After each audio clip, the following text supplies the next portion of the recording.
With 2015 being the year that the Reds hosted the MLB All-Star Game, the hope was that they would at least be in contention by mid-July, so that the All-Star Game would only be the beginning of baseball excitement in Cincinnati. However, that was not the case, as the Reds stunk up the joint this year.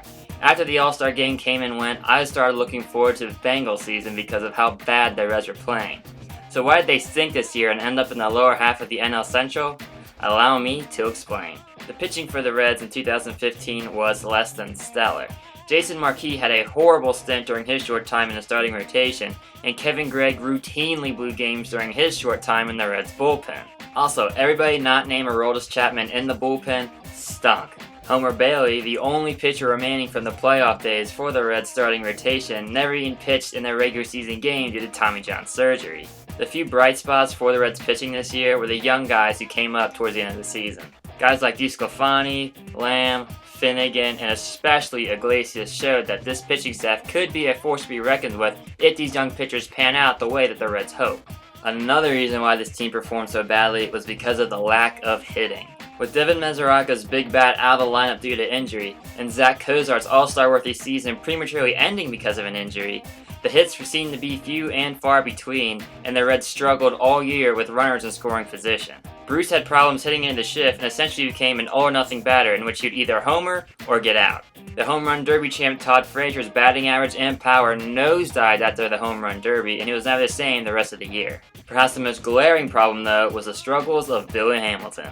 The former leadoff hitter was dropped all the way to the ninth spot in the lineup, and he continued to struggle even there. The season was eventually scrapped because of a shoulder injury, but that doesn't make up for the fact that his hitting is bad. His speed and defense are fantastic, but if he wants to be the leadoff threat that the Reds hoped he would be, then he really needs to learn how to hit the ball. It wasn't all dark and despair though, as Phillips, Votto, and Bird during his time with the team had pretty good years, especially Votto, who lit it up during the second half of the season. Another pleasant surprise was the bat of Eugenio Suarez, who burst onto the scene with his hitting prowess. However, there's also the fielding side of baseball, and as good as Suarez was with the bat, with the glove at the shortstop position, he tanked. He struggled mightily filling in for the injured Zach Cozart, and in fact, the whole team seemed to struggle this year. Some of the young guys that the Reds brought up, such as DeJesus and Bosch, seemed to struggle when playing defense, and Phillips and Votto seemed to have off years as well.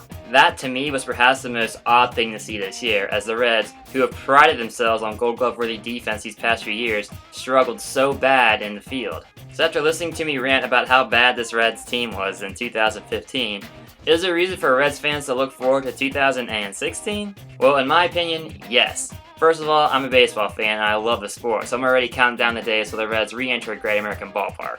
Secondly, this young Reds pitching staff has my attention, and I don't see how they do next season now that they've had a taste of big league play. Third is return of injured players such as Zach Cozart, Homer Bailey, and Devin Mesoraco. Hopefully when they come back in 2016, they will be better than ever. Fourth, I don't see what to do with Eugenio Suarez. He is a great batter, but his fielding skills have a lot left to be desired. Personally, I want to see them put him in left field so they can keep his bat in the lineup. And last but definitely not least, bobbleheads. I'm a huge bobblehead fan and I've collected them throughout the years. And with every new Red season comes new bobbleheads, and personally I cannot wait till 2016 to get my hands on some new bobbleheads. Until then though, I still have the Cyclones and the Bengals to cheer on, so hoo-day!